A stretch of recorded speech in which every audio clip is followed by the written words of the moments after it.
तांत्रिक बटुकनाथ के आश्रम में रहते हुए भी वह तंत्र मंत्र के प्रयोगों में न लगकर गुरु की सेवा और आश्रम की देखभाल में लगा रहता था। परंतु कहा जाता है कि हो ही वही जो लिखे लिलारा, यानी कि जो भाग्य में लिखा होता है वह घटित हो ही जाता है।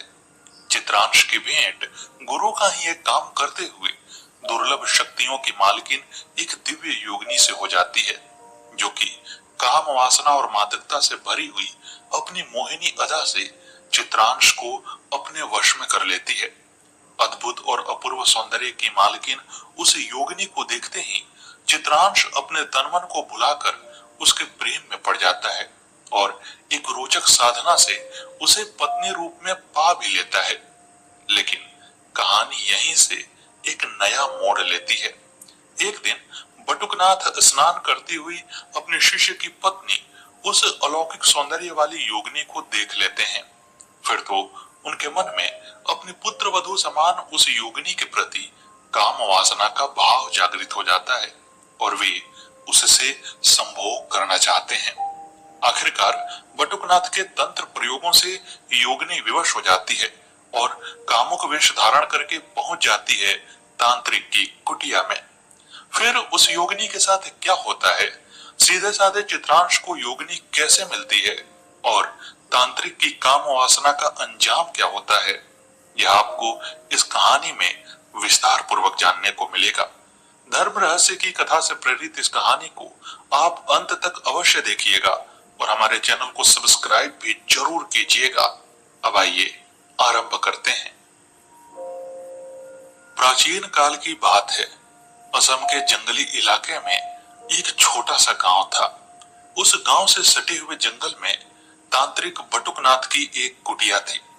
बटुकनाथ पहुंचे हुए तांत्रिक थे और बहुत सारी सिद्धियां उन्होंने सिद्ध कर रखी थी। बटुकनाथ से अनेक सिद्धियां प्राप्त करने के लिए बहुत सारे तांत्रिक उस आश्रम में आते थे। बटुकनाथ के आश्रम में शिष्यों की कोई कमी नहीं थी। बटुकनाथ एक तांत्रिक होने के साथ साथ एक गुरु भी थे और इसीलिए उनका प्रभाव गांव पर भी था। गांव वाले उन्हें एक अच्छा व्यक्ति समझते थे और उनसे हर बात में परामर्श लिया करते थे। बटुकनाथ भी गांव वालों की यथासंभव सहायता करते। उसी गांव में चित्रांश नाम का एक नवयुवक रहा करता था। वह बड़ा ही सीधा साधा और भोला भाला था और साथ ही मेहनती इतना कि उसका सारा शरीर उसी मेहनत से सुगठित हो गया था। रंग थोड़ा सांवला था, लेकिन सुगठित शरीर और भोली भाली काया ने उसके चेहरे को एक अपूर्व सौंदर्य प्रदान कर दिया था। चित्रांश बटुकनाथ की कुटिया में भी जाता और वहां पर आश्रम की देखभाल करता। बटुकनाथ उसे अपने शिष्य की तरह ही मानते थे, लेकिन चित्रांश को तंत्र मंत्र में कोई रुचि नहीं थी। वह तो केवल गुरु की सेवा करता और कुटिया की देखभाल करता। वहां पर रह रहे तांत्रिकों की साधना में कोई दिक्कत न आए, इसके लिए चित्रांश सदा ही सावधान रहा करता था। एक दिन तांत्रिक बटुक भैरव ने उसे बुलाया और कहा कि चित्रांश, तुम बड़े ही सीधे साधे हो, बड़े ही भोले भाले हो। मेरा एक काम है जो केवल तुम ही कर सकते हो। बोलो, क्या तुम मेरा काम करोगे? चित्रांश अपने गुरु के प्रति श्रद्धा से भरा हुआ था। वह गुरु के लिए अपनी जान भी देने को तैयार था। उसने कहा, गुरुदेव, आप हमारे गांव के लिए इतना करते हैं, फिर भला मैं आपके किसी भी काम को मना कैसे कर सकता हूँ? मैं आपके कहे गए हर काम को पूरा करूंगा। लेकिन आप ये बताइए कि आप इतने पहुंचे हुए तांत्रिक हैं और मैं एक सीधा साधा व्यक्ति हूँ, आखिर आपको मुझसे क्या काम हो सकता है? इस पर बटुकनाथ ने एक रहस्यमय बात बताई चित्रांश को। बटुकनाथ ने कहा, किसी जंगल में थोड़ी दूर जाने पर एक योगिनी शक्ति का तालाब है, जहां पर पूर्णिमा की रात में बहुत सारी योगिनियां अदृश्य रूप से निवास करती हैं। उस तालाब से यदि पूर्णिमा की रात को कोई जल ले आए और उस जल का स्पर्श किसी योगिनी से हो जाए तो वह जल बड़ा ही शक्तिशाली होगा और उस जल से यदि तांत्रिक प्रयोग किया जाए तो प्रयोग करने वाले को बड़ी ही अनूठी शक्तियां मिल सकती हैं। परंतु एक दिक्कत है, जब भी कोई तंत्र सीखने वाला व्यक्ति, तंत्र का साधक उस तालाब के किनारे जाता है तो योगिनियों को पता चल जाता है और वे गायब हो जाती हैं। फिर उस योगिनी तालाब का जल एक सीधा साधा जल बन जाता है, उसमें कोई भी शक्ति नहीं रहती है। तुम तंत्र विद्या से बहुत दूर हो और यदि तुम पूर्णिमा की रात को वहां पर जाओगे और वहां से जल ले आओगे तो अवश्य ही उस जल का स्पर्श योगिनी करेगी और मेरी तांत्रिक शक्तियां बढ़ जाएंगी। चित्रांश को तंत्र, मंत्र, योगिनी, यक्षिणी इन सब की कोई विशेष जानकारी तो थी नहीं। उसने सोचा कि रात के समय में केवल वहां पर जाना है और जल लेकर आना है। गुरुजी कह रहे हैं तो इसमें कोई खतरा की बात तो होगी नहीं। उसने अपनी स्वीकृति दे दी और गुरुदेव ने उसे पूर्णिमा के दिन आने को कहा। धीरे धीरे समय गुजरता रहा और तय समय पर पूर्णिमा भी आ गई। चित्रांश गुरु के कहे अनुसार उनकी कुटिया पर आ पहुंचता है। उस समय तांत्रिक बटुकनाथ भी तैयार थे। उन्होंने चित्रांश को एक अभिमंत्रित किया हुआ घड़ा दिया और कहा कि तुम इसे लेकर आज पूर्णिमा की मध्य रात्रि को उस योगिनी तालाब के पास जाओगे और वहां से जल लेकर के इसी घड़े में मेरे पास आ जाओगे। परंतु ध्यान रहे कि तुम रास्ते में कहीं भी किसी भी प्रकार की बुलावा या किसी भी तरह के छलावे में मत पड़ना। और इसके साथ बटुकनाथ ने एक मंत्र भी प्रदान किया। उन्होंने कहा कि यह गुरु मंत्र है, जब भी तुम्हें डर लगे तो तुम इस मंत्र का जाप करना। चित्रांश उस मंत्र को याद करके और गुरु से वह घड़ा लेकर के पूर्णिमा की रात में उस तालाब की तरफ चल देता है। जैसे ही मध्य रात्रि का समय आता है और चित्रांश उस तालाब के किनारे पहुंचने वाला होता है तो अचानक उसे लगता है कि उसके पीछे पायलों की आवाज आ रही है और कोई धीरे धीरे चलता हुआ उसके करीब आ रहा है। चित्रांश को भय लगने लगा। उसने कभी सोचा भी नहीं था कि उसके साथ ऐसी घटनाएं होंगी, लेकिन फिर भी उसे अपने गुरु पर भरोसा था। धीरे धीरे वह आवाज चलती हुई इतनी करीब आ गई कि चित्रांश को अपनी पीठ पर गर्म सांसें महसूस होने लगी। चित्रांश के दिमाग ने काम किया। उसने गुरु द्वारा दिए गए मंत्र को मन ही मन दोहराना प्रारंभ कर दिया और आश्चर्यजनक रूप से गुरु द्वारा दिए गए मंत्र को मन ही मन दोहराने से वह आवाज, वह सांसों का स्पर्श पता नहीं कहां चला गया। चारों तरफ शांति पसर गई और चित्रांश फिर से तालाब की तरफ चल दिया। तालाब के किनारे पहुंचकर उसने देखा कि तालाब बड़ी शांत है। चारों तरफ मनोरम वातावरण पसरा हुआ है, लेकिन वहां पर कोई भी दिखाई नहीं दे रहा है। चित्रांश को लगा कि यह तो बड़ा ही आसान काम था, फिर पता नहीं गुरुजी इतना डर क्यों रहे थे। उसने घड़े को जल में डुबाया और फिर जैसे ही वह घड़े को जल से निकालने वाला होता है, उसे लगता है कि किसी ने घड़े को नीचे से पकड़ लिया है। चित्रांश थोड़ा और जोर लगाता है, लेकिन घड़ा अपनी जगह से टस से मस नहीं होता है। धीरे धीरे चित्रांश की रीढ़ की हड्डी में डर बैठने लगा। उसने एक बार फिर से गुरु मंत्र को उच्चारित करना चाहा, लेकिन तभी उसने देखा कि जल से उस घड़े को पकड़ी हुई एक बड़ी ही सुंदर स्त्री निकल रही है। स्त्री का सौंदर्य ऐसा था कि चित्रांश ने न तो कभी ऐसा सौंदर्य देखा था और न ही कभी ऐसे सौंदर्य की कल्पना ही की थी। वह सुंदरी जल से इस प्रकार निकल रही थी जैसे मानो नीचे से कोई दिव्य शक्ति उसे ऊपर की तरफ ला रही हो। उससे भी अधिक आश्चर्य की बात यह थी कि उस सुंदरी का शरीर कहीं भी जल से भीगा हुआ नहीं था। ऐसा लग रहा था जैसे वह सूखे स्थान से निकल रही हो, अर्थात यदि कोई पानी में से बाहर निकलेगा तो उसके कपड़े में जल लगा रहेगा, उसके शरीर पर जल की बूंदें होंगी और उसके शरीर से, उसके बालों से जल का रस टपकेगा। लेकिन ऐसा कुछ भी नहीं हुआ। वह परम सुंदरी ऐसे निकली जैसे मानो सूखे में से बाहर आई हो। चित्रांश उसकी सुंदरता को देखता ही रह गया और अचानक से धीरे धीरे उसके मन में काम वासना की भावना जागृत होने लगी। वह अपने अंदर उस स्त्री के प्रति एक कामुक आकर्षण महसूस करने लगा। स्त्री भी पूरी कामुकता के साथ उसे देख रही थी और उसके शरीर के जो वस्त्र थे वह भी उत्तेजक ही थे। वह किसी के मन में भी उत्तेजना भर सकने में समर्थ थे। चित्रांश धीरे धीरे अपने आकर्षण में बधा हुआ उस युवती को देखता हुआ उसको स्पर्श कर लेता है और यहीं पर युवती खिलखिला पड़ती है। चारों तरफ जंगल में सन्नाटा छाया हुआ था। पूर्णिमा के धवल प्रकाश में पेड़ पौधे ऐसे लग रहे थे जैसे मानो प्रकाश से नहाए हुए खड़े हों। वहां की शांति में उस युवती की खिलखिलाहट खनकती चली गई। चित्रांश अपने स्वप्न लोक से बाहर आया। युवती ने बड़े ही प्रेम से उसके हाथ को पकड़ा और कहा कि तुम इतनी रात में यहाँ क्या करने आए हो? मैं देख सकती हूँ कि तुम्हें तंत्र मंत्र का कोई ज्ञान नहीं है। तुमने एक बार मंत्र का जाप किया तो मुझे लगा कि तुम तांत्रिक हो, लेकिन फिर मैं समझ गई कि वह गुरु मंत्र था। आखिर तुम बिना तंत्र मंत्र जाने हुए इस खतरनाक जगह पर रात में क्या कर रहे हो? चित्रांश ने कहा कि मैं नहीं जानता कि यह जगह खतरनाक है या क्या है, और मैं वास्तव में तंत्र मंत्र नहीं जानता हूँ, लेकिन मेरे लिए मेरे गुरु की आज्ञा सर्वोपरि है और मैं उसी की पूर्ति के लिए यहाँ पर आया हूँ। उन्होंने इस सरोवर से जल मंगाया था, आप मुझे जल लेकर जाने दें।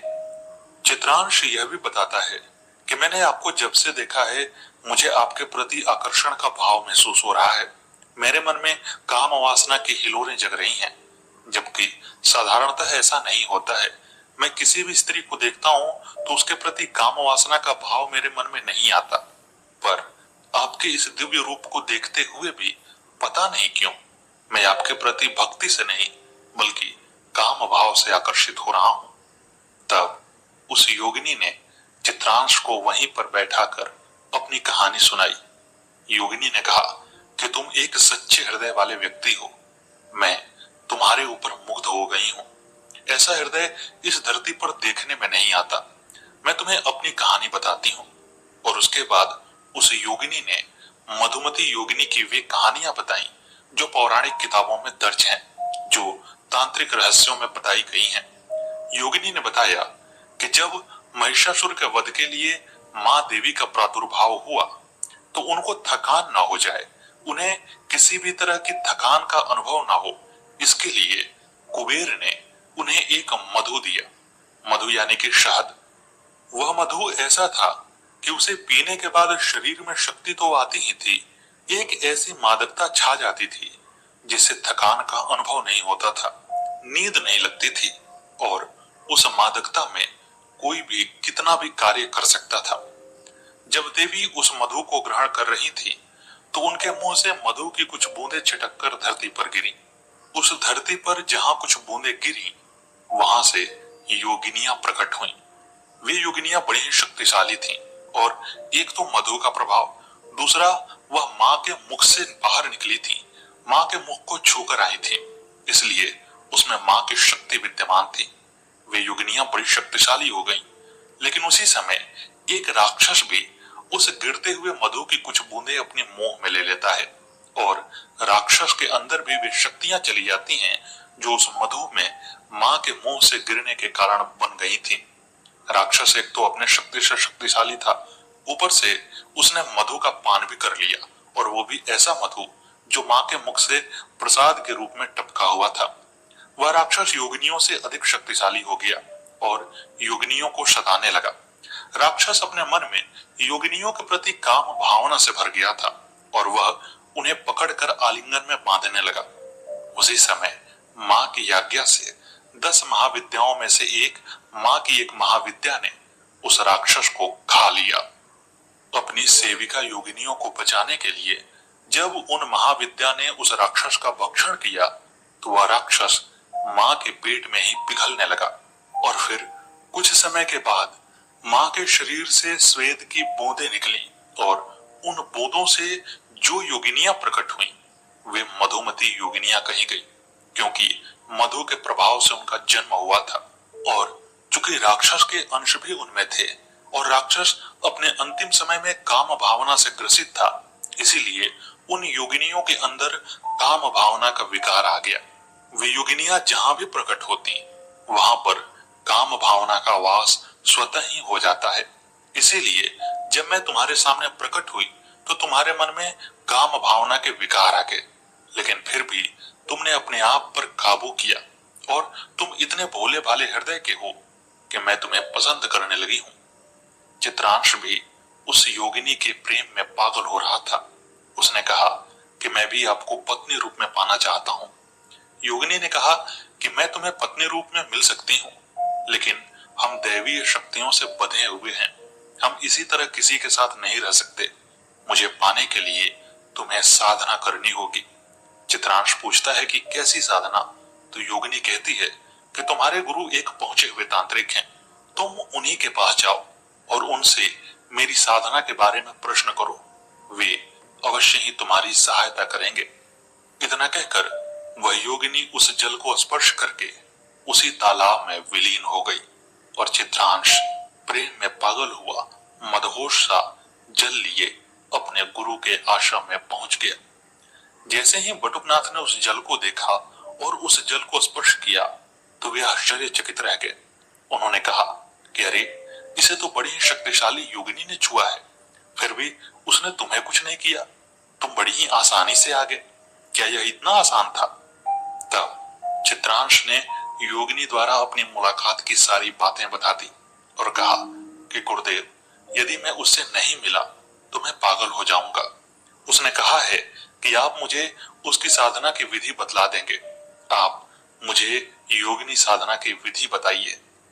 तांत्रिक बटुकनाथ चित्रांश के मनोदशा को समझ गए। वे जान गए कि यह योगिनी को देखकर उसके प्रेम में पागल हो चुका है। उन्होंने चित्रांश को समझाने का बहुत प्रयास किया। उन्होंने बताया कि यह बहुत कठिन साधना है और योगिनी को पत्नी रूप में पाना तो और कठिन है। फिर यदि इस साधना में कोई भूल चूक हो गई तो तुम्हारे प्राण भी जा सकते हैं। लेकिन चित्रांश को अब इन सब चीजों से कोई मतलब नहीं था। उसके जीवन का अब केवल एक ही उद्देश्य था, योगिनी को पत्नी रूप में प्राप्त करना। चित्रांश अपने गुरु के चरणों में गिर गया और उनसे एक ही हठ करने लगा कि मुझे साधना की विधि बताइए। अंततः बटुकनाथ ने सोचा कि आखिर इसे नहीं भी बताऊंगा तो यह पागल हो ही जाएगा। इसलिए उन्होंने चित्रांश को सारी विधि बताई और कहा कि साधना को करते हुए तुम्हें बहुत सारी अदृश्य शक्तियां इस साधना से हटाने का प्रयत्न करेंगी, पर तुम हटना नहीं, तुम किसी भी तरह से विचलित नहीं होना। चित्रांश भी अपने गुरु की बात को मान करके दृढ़ प्रतिज्ञा करके साधना पर बैठ जाता है। लेकिन उसने आज तक तंत्र साधना की ही नहीं थी। उसे पता ही नहीं था कि एक तंत्र साधना में कैसी कैसी दिक्कतें आती हैं। कुछ ही दिनों के साधना के उपरांत उसे लगा कि कोई उसका नाम पुकार रहा है, कोई उसके नाम को लेकर के उसे बार बार बुला रहा है और बड़ी ही सुंदर आवाज में उसे आंख खोलने को कह रहा है। चित्रांश से रहा नहीं गया। उसने अपनी आंखें खोल दी और जैसे ही आंखें खोली उसने देखा वहां कोई नहीं था। वह बटुकनाथ के पास आया और इसके बारे में पूछा। बटुकनाथ ने कहा कि तुम्हारी साधना अच्छी चल रही थी। यदि साधना में कोई विघ्न आए तो इसका मतलब ये है कि तुम्हारी साधना ठीक गति में चल रही है, लेकिन तुमने साधना को छोड़ दिया, इसलिए तुम्हें शुरू से शुरू करना पड़ेगा। चित्रांश इस बार अपने मन को और कड़ा करके एक नई साधना करने पर लग जाता है। इस साधना में कुछ दिन समय व्यतीत करने के बाद उसे फिर से आवाजें आती हैं, लेकिन उन आवाजों पर ध्यान दिए बिना चित्रांश अपनी साधना को करने में लगा रहता है। कुछ समय के बाद उसे एक सुंदरी स्त्री के दर्शन होते हैं, जो कि सपने में उसके पास आती है और उसके शरीर से लिपट जाती है। शरीर से लिपटते ही उसे महसूस होता है कि वास्तव में बाहरी दुनिया में भी उसके शरीर से कोई लिपटा हुआ है। उसे असीम सुख का अनुभव होने लगता है और इसी दौरान वीर्यपात हो जाता है। वीर्यपात होते ही अचानक से चित्रांश की आंख खुल जाती है और उसका मन विचलित हो जाता है। वह फिर से बटुकनाथ के पास आता है और कहता है कि गुरुदेव, मैंने तो इस बार बहुत कोशिश किया, पर यदि कोई मेरे शरीर से ही लिपट जाए तो मैं क्या करूं? बटुकनाथ ने कहा कि तुम्हारी साधना फिर भंग हो गई और यदि तुम इस बार तीसरी बार साधना पर बैठते हो और साधना भंग होती है तो तुम्हारी जान जा सकती है। चित्रांश, यह तुम्हारे बस की बात नहीं, तुम इसे छोड़ दो। लेकिन चित्रांश भी अपनी हठ पर अडिग था। उसने कहा कि इस बार मैं अधिक प्रयत्न करूंगा और इस बार एक उपाय भी हुआ करता है। वह कीलों का आसन बनाता है ताकि जब वह उस आसन पर बैठे तो उसे इतना दर्द हो कि वह बाहरी दुनिया में मन ही न लगा पाए। उसे उसके शरीर पर होने वाली अन्य चीजों की कोई परवाह न रहे। चित्रांश इस बार अपने गुरु का आशीर्वाद लेता है और हठ पूर्वक साधना संपन्न करता है। 3 महीने की कठोर साधना के बाद वह अंततः योगिनी को प्रसन्न कर लेता है और योगिनी भी उसके वश में हो जाती है। योगिनी अपने सुंदर रूप में चित्रांश के पास आकर के कहती है कि चित्रांश, तुम मुझसे क्या चाहते हो? चित्रांश ने कहा कि मैं तुमसे विवाह करना चाहता हूं, इसके सिवा मैं कुछ नहीं चाहता, परंतु तुम विवाह के बाद मेरी पत्नी बनकर सशरीर मेरे साथ रहना, ऐसा नहीं कि तुम अदृश्य शक्ति के रूप में साथ रहना। इस पर योगिनी ने कहा कि सशरीर में तुम्हारे साथ रहूंगी तो बहुत सारी दिक्कतें आ सकती हैं, क्योंकि मेरा जैसा रूप है, पृथ्वी पर ऐसा रूप मिलना असंभव है। लोग इतनी सुंदर पत्नी तुम्हारे पास देख करके तुम्हारे ऊपर संदेह करेंगे और तुम्हारे ऊपर प्राणों का संकट भी आ सकता है। चित्रांश ने कहा, लेकिन मैं तुम्हें पत्नी रूप में पाना चाहता हूं और अपने पास ही रखना चाहता हूं, इसका क्या उपाय है? तब उसे योगिनी ने कहा कि पहले तुम्हें अमीर बनना होगा ताकि कोई तुम पर उंगली ना उठाए। चित्रांश जब पूछता है कि इसके लिए मैं क्या करूं, तो योगिनी उसे एक सेठ का पता बताती है और कहती है कि यह बड़ा ही धनिक सेठ है, लेकिन इसकी कोई संतान नहीं है और इसके जानने वाले भी अगल बगल नहीं है। तुम इनके पास जाकर के सेवक की नौकरी पकड़ लो, मेरे प्रभाव से ये तुम्हें नौकरी दे भी देंगे। तुम इनका विश्वास जीतो और फिर समय आने पर मैं तुम्हें आगे की राह बताऊंगी। चित्रांश अपनी पत्नी और योगिनी की बात को मान करके वहां से एक नए नगर में सेठ के पास चला जाता है। सेठ योगिनी के प्रभाव में उसे नौकरी भी दे देता है और चित्रांश सेठ की बड़ी सेवा करता है। धीरे धीरे सेठ का विश्वास चित्रांश पर इतना जम जाता है कि सेठ अब बिना चित्रांश के कहीं नहीं जाता और सेठ के जितने भी जानने पहचानने वाले लोग थे वे भी चित्रांश को जानने पहचानने लगते हैं। इसी दौरान एक दिन सेठ की मृत्यु हो जाती है। सेठ की मृत्यु होते ही लोग सोचने लगते हैं कि आखिर सेठ की संपत्ति का वारिस कौन होगा, क्योंकि कोई उनकी संतान तो थी नहीं और न ही कोई जानने पहचानने वाले सगे संबंधी थे। उसी दौरान योगिनी एक दिव्य संत का वेश बनाकर वहां पर आती है और कहती है कि देवताओं ने संकेत किया है कि इस सारा धन का मालिक चित्रांश होगा। और लोग भी चित्रांश को जानने पहचानने लगे थे। उन्हें पता था कि सेठ जी चित्रांश पर बड़ा ही भरोसा करते हैं, इसीलिए सब लोगों ने उस दिव्य संत की वाणी का सम्मान करते हुए चित्रांश को ही सेठ का उत्तराधिकारी मान लिया और इस प्रकार चित्रांश एक ही पल में एक गरीब गांव वाले से एक अमीर सेठ बन गया। उसके बाद चित्रांश की जो पत्नी योगिनी थी वह सशरीर उसके साथ रहने लगी। जो भी चित्रांश की पत्नी को देखता वह देखता ही रह जाता और चूंकि उसे ऐसा वरदान भी प्राप्त था कि योगिनी को जो भी देखेगा उसके मन में काम भावना आ जाएगी, तो जो भी देखता वह उसके प्रति काम से भरा हुआ आकर्षण महसूस करने लगता। वे हमेशा पूछते कि चित्रांश, तुमने ऐसी पत्नी कहां से पाई है? पर चित्रांश इसका कुछ सीधा साधा उत्तर नहीं देता। वह मुस्कुरा देता और बातें बनाने लगता। इसी तरह दोनों के दिन बड़े ही सुखपूर्वक व्यतीत हो रहे थे, परंतु होने को तो कुछ और ही मंजूर था। एक बार तांत्रिक बटुकनाथ अपने उस शिष्य से मिलने के लिए उस नगर में आए। बटुकनाथ के आने पर चित्रांश ने उनकी बड़ी आवभगत की, उनकी सेवा सत्कार किया और उन्हें उचित आसन देकर के भोजन आदि का प्रबंध किया और उनसे बातें करने लगा। इसी दौरान बटुकनाथ किसी काम से घर के अंदर गए तो अचानक से नहाती हुई उस योगिनी पर उनकी नजर पड़ गई। योगिनी अपने मानविक शरीर में थी, लेकिन फिर भी बड़ा ही दिव्य लग रही थी। बटुकनाथ ने देखा कि पानी से भिगी हुई वह योगिनी बड़ी ही आकर्षक और कामोत्तेजक है। बटुकनाथ एक तांत्रिक थे, देखते ही समझ गए कि यह योगिनी है और वे जानते भी थे कि चित्रांश ने साधना की है। लेकिन उस योगिनी के काम भाव से ग्रसित होकर बटुकनाथ उस योगिनी को प्राप्त करने का उपाय सोचने लगते हैं और फिर वे अपने आश्रम में लौटते हैं। लेकिन उनका मन एक भी पल आश्रम में लगता नहीं है और वे जानते थे कि यदि तंत्र बल प्रयोग करके वे योगिनी को अपने पास बुलाने की कोशिश करेंगे तो योगिनी की शक्ति उनसे अधिक है, वह उन्हें उचित दंड दे सकती है। इसीलिए बटुकनाथ बड़ी चिंता में रहने लगे। आखिरकार एक उपाय उनकी समझ में आया। वे फिर से चित्रांश के पास आए और उन्होंने चित्रांश से कहा कि मैं एक ऐसी साधना करने जा रहा हूं जिसमें योगिनियों से मुझे जान का खतरा है। तुम कम से कम अपनी पत्नी से तो अभय का वचन लेकर आओ कि वह मुझे कुछ हानि नहीं पहुंचाएगी। यदि वह अभय का दान दे देती है तो बाकी योगिनियों से मैं किसी भी तरह से निपट लूंगा। भोला भाला चित्रांश अपने गुरु पर भरोसा करता था। वह गुरु की बातों में आ गया। उसने अपनी पत्नी बनी हुई योगिनी से कहा कि मेरे गुरुदेव तुमसे अभय चाहते हैं, तो उन्हें अभय प्रदान करो।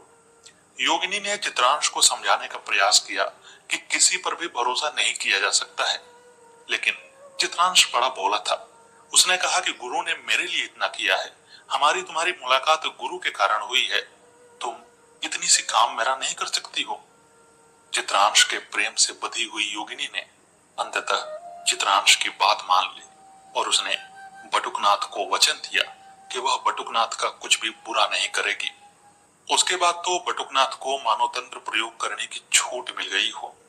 वे मन ही मन सोचने लगे कि यदि चित्रांश हमारे रास्ते से हट जाए तो फिर योगिनी को पाना मेरे लिए आसान होगा। उन्होंने सबसे पहले तंत्र का प्रयोग चित्रांश पर ही कर दिया। चित्रांश अपने घर में बैठा हुआ था। उसी समय तंत्र की वह शक्ति उसके पास आई। योगिनी उसके आसपास ही थी। वह समझ गई कि यह कोई मंत्र शक्ति है। उसने तुरंत ही अपने प्रभाव से उस मंत्र शक्ति को रोक दिया और फिर उसे नष्ट कर दिया। चित्रांश को यह देखकर आश्चर्य हुआ। उसने कहा कि यह क्या था? तो योगिनी ने कहा कि लगता है कोई तांत्रिक तंत्र का प्रयोग कर रहा है। मैं रात के समय में देखूंगी कि वह कौन तांत्रिक है। रात के समय में जब चित्रांश सो गया तो उस समय योगिनी ने उस शक्ति का पीछा किया और पीछा करते हुए वह बटुकनाथ की कुटिया में पहुंच गई। वहां पर देखा कि बटुकनाथ तंत्र का प्रयोग कर रहा है। योगिनी ने बटुकनाथ को धिक्कारते हुए कहा कि तुम कैसे गुरु हो? तुम अपने पुत्र तुल्य शिष्य को ही मारने पर लगे हुए हो, जो कि तुम्हें अपने पिता के समान मानता है। इस पर बटुकनाथ ने कहा, मैं तुम्हारे रूप पर मोहित हो गया हूं। यदि तुम चित्रांश की जान बचाना चाहती हो तो मेरे साथ संभोग करो। मैं तुम्हारे साथ विवाह नहीं करना चाहता, बस तुम्हारे साथ अपनी काम वासना की पूर्ति करना चाहता हूं और इसके बिना मुझे संतोष नहीं है। योगिनी ने कहा कि तुम तो तांत्रिक हो और मेरी जैसी अनेक योगिनियां हैं। तुम किसी को भी सिद्ध कर सकते हो और उसके साथ संभोग सुख का लाभ ले सकते हो। इस पर बटुकनाथ ने कहा कि मेरा हृदय चित्रांश के जैसा निर्मल नहीं है। फिर क्या भरोसा है कि कोई योगिनी मुझे मार न दे और मेरे साथ संभोग सुख का आनंद ही ले। योगिनी को कोई उत्तर नहीं सूझा। उसने कहा कि मैं तुम्हारी पुत्र वधू के समान हूँ। मैं दैवीय रूप में न रह करके सशरीर रूप में रहती हूँ। मैं चित्रांश की पत्नी हूँ। तुम्हें यह बात शोभा नहीं देती है। मैं जानती हूँ कि जो भी मुझे देखता है उसके मन में काम भावना आ ही जाती है, लेकिन तुम तो उसके गुरु हो। तुम अपनी काम भावनाओं पर नियंत्रण कर सकते हो। परंतु बटुकनाथ नहीं माना। वह तंत्र का प्रयोग करता रहा और योगिनी उसे अभय दे चुकी थी, इसलिए उसे मार भी नहीं सकती थी। बटुकनाथ ने अपने तंत्र प्रयोग जारी रखे। वह चाहता था कि किसी भी तरह से पहले चित्रांश की मृत्यु हो जाए, फिर यह योगिनी उससे मुक्त हो जाएगी। उसके बाद यह तो मेरा कुछ बिगाड़ नहीं पाएगी क्योंकि इसने वचन दिया है और मैं इसे तंत्र बल से बांधकर अपने वश में कर लूंगा। योगिनी को भी कुछ उपाय समझ में नहीं आ रहा था। वह चित्रांश के पास गई। उसने सोचा कि मैं चित्रांश को सारी बात बताऊंगी और उससे अपने दिए गए वचन को तुड़वा लूंगी, लेकिन बटुकनाथ बहुत तेज था। उसने बगलामुखी प्रयोग कर दिया और योगिनी के वहां पहुंचने से पहले ही चित्रांश की बोलने, सुनने और समझने की क्षमता समाप्त हो गई।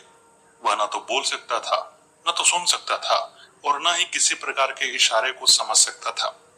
तब योगिनी के पास और कोई उपाय बचा ही नहीं। योगिनी ने चित्रांश को लेकर के एक वैद्यराज को दिखाया। वैद्यराज ने चित्रांश की नाड़ी देखी और चित्रांश को पूरा परखा, लेकिन उन्हें कोई रोग नहीं मिला। तब वैद्यराज ने कहा कि लगता है कि किसी ने इस पर तंत्र का प्रयोग किया है। वे तो योगिनी को एक सामान्य स्त्री ही समझ रहे थे। तब योगिनी ने कहा कि हे वैद्यराज, क्या आप कोई पहुंचे हुए तांत्रिक को जानते हैं जो इस तंत्र प्रयोग को काट सके? तब वैद्यराज ने एक देवी भक्त तांत्रिक की बात बताई और योगिनी चित्रांश को लेकर के उस देवी भक्त तांत्रिक के पास गई। तांत्रिक भी पहुंचा हुआ तांत्रिक था। जैसे ही उसने योगिनी को देखा मुस्कुराने लगा और कहा कि आप तो स्वयं शक्तिशाली हैं, आपकी शक्ति हम लोगों से बहुत अधिक है, फिर आप इस तंत्र को क्यों नहीं काटती हैं? आप मेरे पास क्यों आई हैं? तांत्रिक की बात को सुनकर योगिनी ने उस तांत्रिक को बटुकनाथ को अभय देने की सारी बात बता डाली और बटुकनाथ के बारे में बताया और फिर पूछा कि मुझे क्या करना चाहिए। इस पर उस तांत्रिक ने कहा कि आपको ही कुछ न कुछ करना होगा। यदि आप अपने इस पति से बहुत प्यार करती हैं तो आपको अपने जीवन का बलिदान करना होगा, यानी कि इस सशरीर रूप का नाश करना होगा। और फिर कान में कुछ गुप्त बातें उस तांत्रिक ने बताई। योगिनी उस तांत्रिक की बातों को समझ गई और उसने अपने मन को दृढ़ कर लिया। एक आखिरी बार उसने चित्रांश को निहारा और चित्रांश को उस तांत्रिक की देखरेख में छोड़ करके बटुकनाथ के आश्रम में चली गई। बटुकनाथ की कुटिया में उस समय मारण प्रयोग चल रहा था, जो कि चित्रांश के लिए ही था। रात अपने उफान पर थी। चारों तरफ का वातावरण रहस्यमय बना हुआ था। वह योगिनी बड़ी ही कामुक वेश में अपने पूरे साजो सामान के साथ बटुकनाथ के आश्रम में पहुंच गई। उसने मदमस्त मुस्कुराहट बिखेरते हुए बटुकनाथ से कहा कि तुम मेरे पति पर प्रयोग करना छोड़ दो, उसे अपने हर तंत्र मंत्र से मुक्त कर दो और मैं तुम्हारी बात मान लूंगी। बटुकनाथ ने योगिनी से कोई वादा नहीं लिया, कोई वचन नहीं लिया, क्योंकि वह बड़ा ही जल्दी में था। उसे लगा कि मेरी मोहमांगी मुराद मिल गई है। उसने तुरंत ही चित्रांश पर से अपने सारे जादू को हटा लिया और फिर उस योगिनी ने एक अप्रत्याशित काम किया। उस मारण प्रयोग के लिए जल रहे हवन कुंड में उसने छलांग लगा दी। छलांग लगाते ही उसका सारा शरीर जलने लगा। बटुकनाथ ने उस जलती हुई योगिनी से पूछा कि तुमने यह क्या किया? ऐसे तो तुम्हारा यह मानवीय स्वरूप जलकर नष्ट हो जाएगा। इस पर योगिनी ने कहा, हो जाने दो, वैसे भी इस शरीर से मैं तुम्हारा आलिंगन करूं यह मुझे बर्दाश्त नहीं। और फिर उसने जलकर अपना दिव्य रूप वापस ग्रहण कर लिया। दिव्य रूप ग्रहण करते ही योगिनी ने कहा कि मैंने अपने पूर्व शरीर के द्वारा जितने भी वचन लिए थे, मैं अब उन सब वचनों से मुक्त हूँ। मैं चित्रांश के पत्नी होने से भी मुक्त हो गई हूँ। अब मैं उसके पास नहीं जा पाऊंगी, लेकिन मैं तुम्हारा इलाज जरूर करूंगी। यह कहकर वह योगिनी बटुकनाथ के शरीर के अंदर प्रवेश कर गई और शरीर के अंदर अनेक नसों को काट डाला, जिसके चलते बटुकनाथ के शरीर के अंदर रक्तस्राव होने लगा। उसे गहरी पीड़ा महसूस होने लगी और फिर योगिनी ने बाहर आकर कहा कि यही तुम्हारा पश्चाताप है। तुम इसी तरह तड़प तड़प कर मर जाओगे और तुम्हें कोई बचाने वाला भी नहीं आएगा। बटुकनाथ को भी तब तक अपनी गलती का एहसास हो चुका था। जैसे ही उसके दिमाग पर से काम वासना का भूत उतरा, उसने सोचा कि अरे, मैंने क्या गलत कर दिया है। उसने मरते मरते अपने शिष्य को यानी कि चित्रांश को यह वरदान दिया कि उसे फिर से योगिनी की संगत प्राप्त होगी। और चित्रांश वहां पर जब स्वस्थ हुआ तो उसने भी उस तांत्रिक से यानी कि जो वहां पर दूसरा तांत्रिक था, उससे पूरी कहानी सुनी। गुरु के वरदान के स्वरूप चित्रांश ने जब दूसरी साधना करनी आरंभ की तो उसे तत्काल ही वह योगिनी प्राप्त हो गई और चित्रांश एक बार फिर से सुखपूर्वक अपना जीवन व्यतीत करने लगा और बटुकनाथ अपने पश्चाताप से जलते हुए उस समय के पश्चात वहीं मृत्यु को प्राप्त हो गए। तो मित्रों, यह थी एक भोले भाले शिष्य, उसकी पत्नी योगिनी और योगिनी के प्रति काम भाव से भरे हुए तांत्रिक की पूरी कहानी। उम्मीद है आपको यह कहानी पसंद आई होगी। कैसी लगी आपको यह कहानी कमेंट बॉक्स में अवश्य बताइएगा। मिलते हैं अगले वीडियो में